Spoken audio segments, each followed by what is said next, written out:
Santiniketan medical কলেজে এক শ্রমিক মহিলার রহস্যজনক মৃত্যুর ঘটনাকে কেন্দ্র করে রাজ্য জুড়ে চাঞ্চল্য ছড়িয়েছে। এই ঘটনায় হাইকোর্টের কর্তব্যরত বিচারপতির নেতৃত্বে পূর্ণাঙ্গ ও নিরপেক্ষ তদন্তের দাবিতে শুক্রবার দুপুর 12টায় সিআইটিইউর উদ্যোগে আগরতলা একটি প্রতিবাদ মিছিল অনুষ্ঠিত হয়।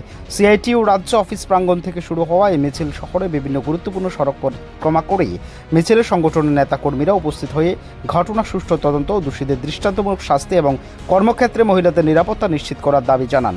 এদিকে প্রাক্তন মন্ত্রী ও সিপিআইএম নেতা মানিক দে এক সাক্ষাৎকারে রাজ্যের আইন শৃঙ্খলা পরিস্থিতি নিয়ে তীব্র উদ্বেগ প্রকাশ করেন। তিনি বলেন, ত্রিপুরার বর্তমানে মহিলাদের নিরাপত্তা নেই। বিজেপি সরকার আমলে নারী নির্যাতন ও মহিলাদের উপর হামলার ঘটনা উদ্বেগজনকভাবে বৃদ্ধি পেয়েছে। শান্তিনিকেতন মেডিকেল কলেজের ঘটনাও তার একটি জ্বলন্ত উদাহরণ। মানিক দে আরও দাবি করেন, ঘটনার প্রকৃত সত্য উদ্ঘাটনে বিচার বিভাগীয় তদন্ত অত্যন্ত জরুরি। তিনি সরকারের কাছে অবিলম্বে দোষীদের বিরুদ্ধে কঠোর ব্যবস্থা গ্রহণের আহ্বান জানান। ঘটনাকে কেন্দ্র করে রাজনৈতিক মহলে শুরু হয়েছে তীব্র চাপানোত্তর। তবে প্রশাসনের পক্ষ থেকে এখনো পর্যন্ত এই বিষয়ে বিস্তারিত কোনো আনুষ্ঠানিক প্রতিক্রিয়া পাওয়া যায়নি। শ্রমিক মহিলার মৃত্যুর প্রকৃত কারণ এবং ঘটনা নেপথ্যের রহস্য উদ্ঘাটনের দিকে নজর রয়েছে রাজ্যবাসীর। Bureau report, Tripura TV. ত্রিপুরাতে নারীদের কোনো নিরাপত্তা নেই। নারীরা এখানে যাতায়াত করতে পারছেন না, কথা বলতে পারছেন না, স্বাধীনভাবে কাজ করতে পারছেন না। এবং সমগ্র বিষয়টা নিয়ে আমরা লক্ষ্য করছি গত কিছুদিন যাবৎ নারীদের উপর ব্যাপকভাবে অত্যাচার চলছে। লাস্ট যে ঘটনাটা দেখা গেল, কর্মরত অবস্থায় একজন মহিলা সেখানে তাকে মৃতদেহ পাওয়া গেল।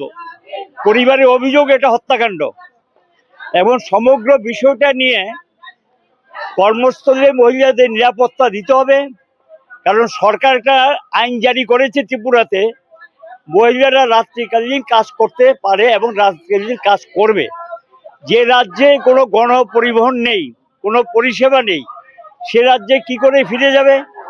এইভাবে মহিলাদের নিরাপত্তাহীন করে তুলেছে সরকার।